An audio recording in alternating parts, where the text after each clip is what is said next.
So now we're familiar with our goals for this video series, and we have an idea of what is and what isn't healthy. So the next step is to find some healthy recipes. So that's the question. Where can I find recipes that are delicious, first and foremost, a food-first approach, but also healthy? So first of all, I know that many of you probably use websites, and so do I. So there's lots of great websites where you can find healthy, delicious, cheap, affordable, accessible, nutritious recipes. One of my favorite examples is Health Meets Food. So Health Meets Food is a series of recipes that is hosted from the American College of Culinary Medicine. Yes, we have our own College of Culinary Medicine. Tons of recipes available on that website, as you can see, across lots of different domains, and you can search by those different domains. And these recipes are developed by a combination of providers and chefs and dietitians, so the recipes that you know you can trust. Budget Bites, if you've never heard of it, is exactly what it sounds like. They're delicious food that is affordable. So they use kind of national averages for grocery prices, and you can see they have a variety of different recipes for which they give you the cost per serving or the cost per meal. I would say there's a variety of health promoting and perhaps slightly less health promoting recipes here, so be sure to keep a keen eye on the healthfulness of these recipes based on the information that we discussed in the last video. Old Ways is a fabulous resource if you've never heard of it. This is a long-standing nonprofit organization that really says, okay, we know that the Mediterranean diet is healthy, but that's actually only one example of a traditional heritage diet. And people have been eating plant-forward, health-promoting diets all across the world for a very long time, and the Mediterranean diet is just one example of that. So perhaps your family history lives in Africa or in Asia, in Latin America, and Old Ways has lots of traditional heritage diets that show you how to eat in line with some more of these traditional ways of eating. The commonality with the Mediterranean diet is that there's, of course, a lot of plants. So this is one of my favorite websites to recommend to patients and to providers, and you can search not only for those different food pyramids for the different types of diets, but you can search for recipes based on each of those diets as well.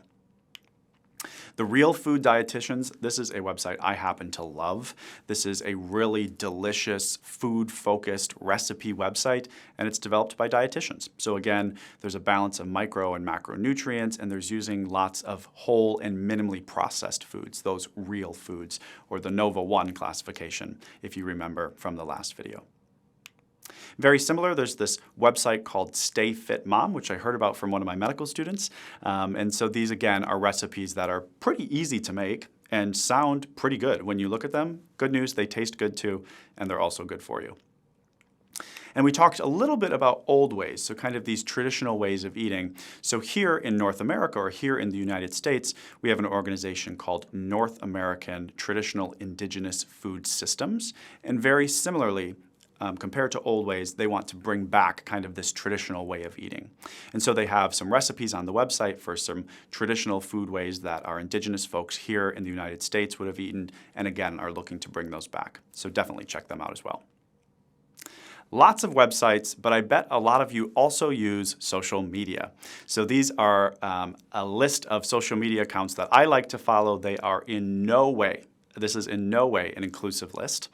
So there's plenty of other social media accounts out there that you may like to follow. I'll call out Kat Can Cook. Fabulous recipes, like very straightforward, well-constructed. She's a chef. She used to work for Martha Stewart. Great photos and videos, super helpful. She's based here in Connecticut, so shout out to her. Mob is one of my favorites. They're actually based in England and have lots of recipes that focus on using legumes and vegetables and really flavorful, delicious sauces. Ellie Krieger, she's one of my favorites. You may have never heard of her, but I grew up watching her on the Food Network. She is a culinary nutritionist. She is a dietitian, and she develops recipes that are both healthy and delicious, so shout out to her. The Plant-Based RD has amazing videos on TikTok. You may recognize her. And again, there's many, many other examples of folks on social media who are producing delicious content for us to consume. I tend to look for folks who have formal training in nutrition. Then you have a pretty good sense that what they're going to be producing is going to be pretty health promoting. But just because someone has some training or claims to have some training, always be careful there. That doesn't mean we have to throw out our critical thinking and just blindly trust them. Again, use the information that we talked about in that first video to assess for yourself how truly health promoting the recipes that you see on social media are. Lots of different ways to take recipes from social media and bring them into your life. I'm a big fan of the save function. And then when I'm looking for inspiration, maybe later in the week, I can go back through my saved recipes and be like, oh yeah, I knew I wanted to try that coconut curry. Let me get the ingredients for that and make that this week. In addition to social media, back in the era before we even had social media, of course, there were cookbooks, and those continue to be a great source of recipes. As you can see here, there's the Doctor's Kitchen. This guy, Rupi, he thinks he's a doctor and a chef. How dare he, right? And then lots of other cookbooks here that I really like to use. Otto Lengi, everything he writes is amazing. I highly recommend checking out any of his books. 6 Seasons is a delicious, delicious way of looking at produce. So if you're going to your local CSA and buying produce there, or your farmer's market, or if you're just looking to buy things that are in season because they're cheaper and more delicious, this cookbook can help you kind of figure out what to do with those ingredients to really elevate them and make them creatively delicious and beautiful. One of my favorite cookbooks this time of year. And then I'm going to point out Good and Cheap, or Bueno y Barato in Spanish, which is a cookbook that was written by Leanne Brown. We recently did an event with her in our teaching kitchen, so I can attest firsthand what a great and lovely person she is. When she was doing her master's at NYU, she wrote this cookbook as her thesis. She wrote all the recipes, she did all the photography, and the goal was that all of these recipes would be simple and easy to prepare, they wouldn't use too many ingredients, and that you could eat a breakfast, a lunch, a dinner, a snack, a full day's meals on $4 a day, which was the SNAP budget at the time. So again, this is an amazing resource when we're thinking about us trying to save money, but also folks out in the community. And it's available for free as a PDF through her website and many other places online in both English and Spanish. So I can't recommend that cookbook enough.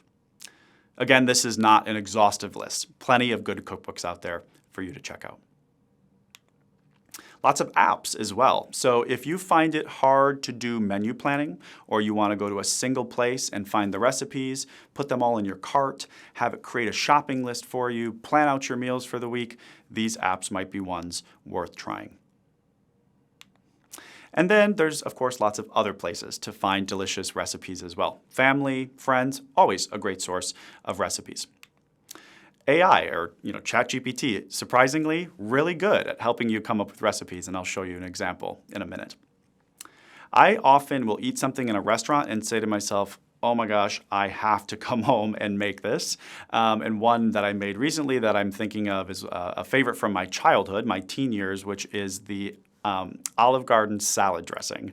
And so you can look up kind of copycat recipes online or try your best to recreate them. And so just understand that just because you can eat it in a restaurant and you love it there, doesn't mean you can't recreate it at home just as nicely, or perhaps even with a little more health promoting quality. Farmers markets, sometimes they will give you recipes with the produce. So for instance, with my CSA, they will give us eggplant and they'll say, listen, you might not like eggplant, right? But here, try this caponata.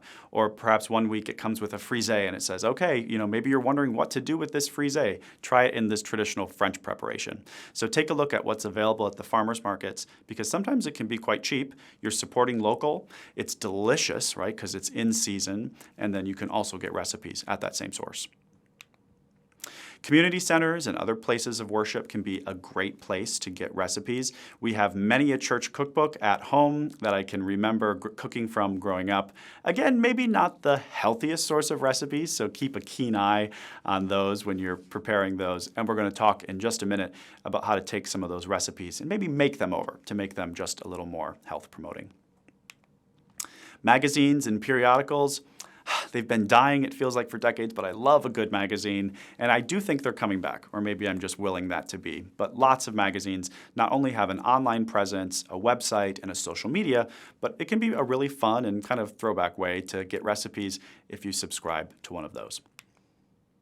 Reddit communities. For those of you who love Reddit, lots of places to find good, healthy, delicious, quick, easy, affordable recipes online through Reddit. Substack newsletters, which is kind of a new way of conveying information.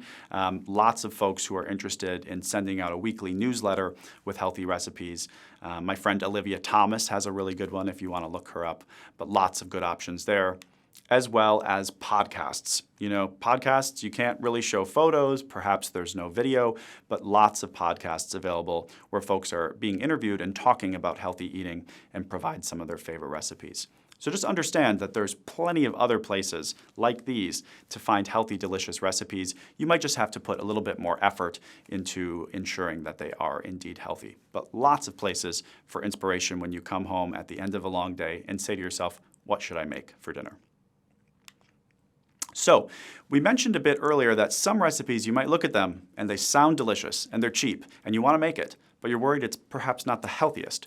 And so you want to take those recipes and revamp them a little to make them healthier. How might we do that? So step one, if you have a meal that you want to make more health promoting, add more plants, right? It's as easy as that. So thinking about a nice pasta, just a simple red sauce on perhaps a whole grain penne, how could you make it healthier? Add some spinach, add some other plants. If you don't have the desire to eat a whole bunch of vegetables, perhaps, or perhaps you have some kids who don't really have the desire to eat a bunch of vegetables, think about blanching them or boiling them, right? Pureeing them and then mixing them into the sauce. So you could do that with some maybe red lentils here, right? You could cook them off till they get nice and soft, puree it, mix it into that red sauce. No one's gonna know. And then you're gonna have this hearty, fiber, protein-filled pasta sauce. So add some plants. Replace refined grains with whole grains. And so again, with this pasta, you could take a refined grain pasta and use a whole grain pasta. Lots of other examples of whole grains as well. And as we talked about earlier, those whole grains have that fiber, those healthy fats, and the micronutrients that refined grains don't.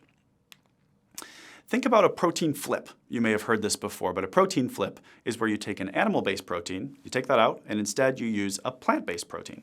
So I mentioned the example earlier of using lentils in pasta. So perhaps you want to make a lentil bolognese.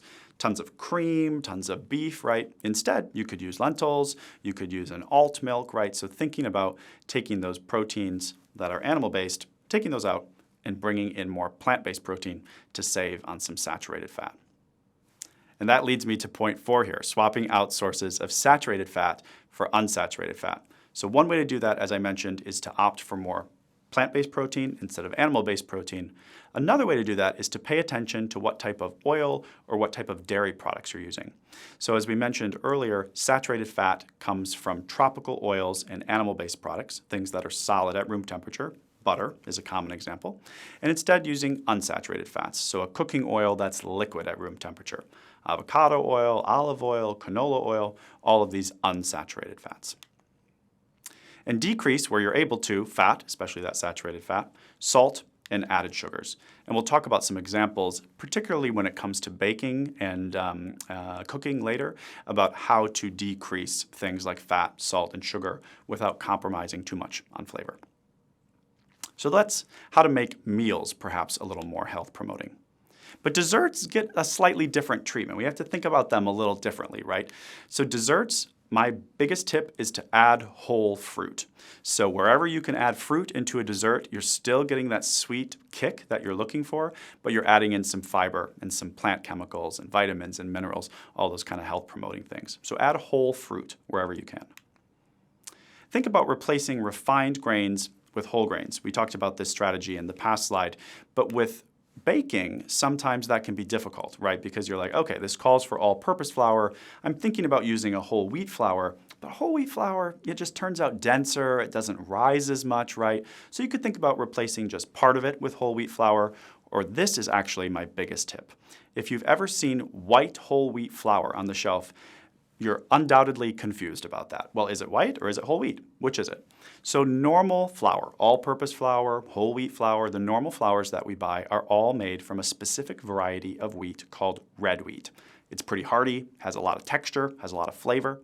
There's another variety of wheat called white wheat, and you can still make a whole grain flour out of that white wheat. Still has the healthy fat, the fiber, the micronutrients, but it doesn't have as intense of a flavor or as much texture. It's still quite light and fluffy, and you can bake with it very, very easily. So if you can find a white whole wheat flour in your supermarket, it's a great way to add some fiber and some whole grains to whatever dessert you're making.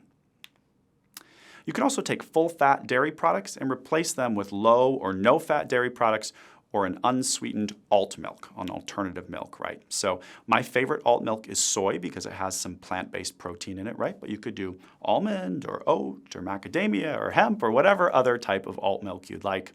Or another one of my favorite tips, particularly when it comes to baking, is to use evaporated milk. Notice I didn't say sweetened condensed milk. People sometimes get it confused with condensed milk. This is evaporated milk.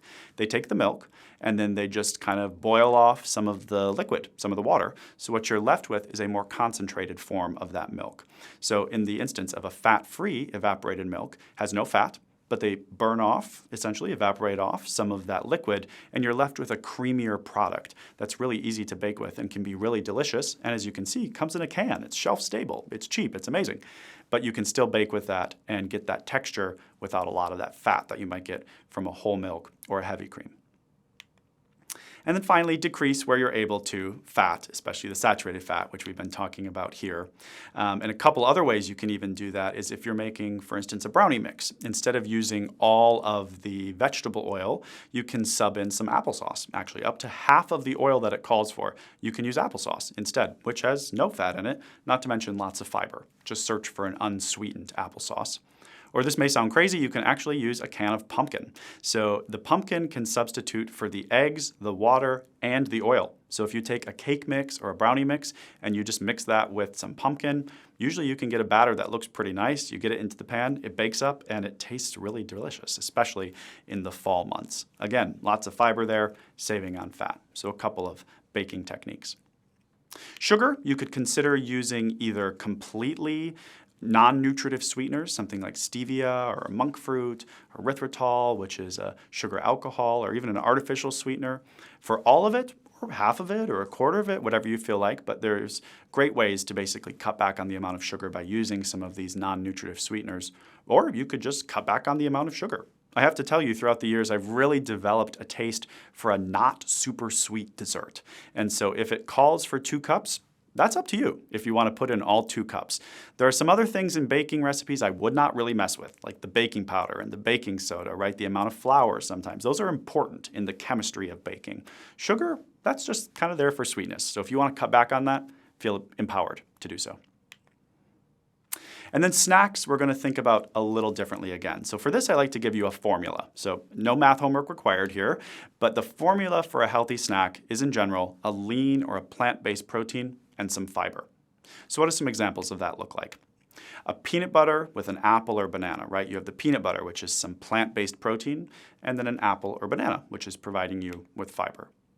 Hummus and celery and bell peppers, kind of some carrot sticks, some celery. Again, these are some of my favorite snacks, these savory snacks, personally.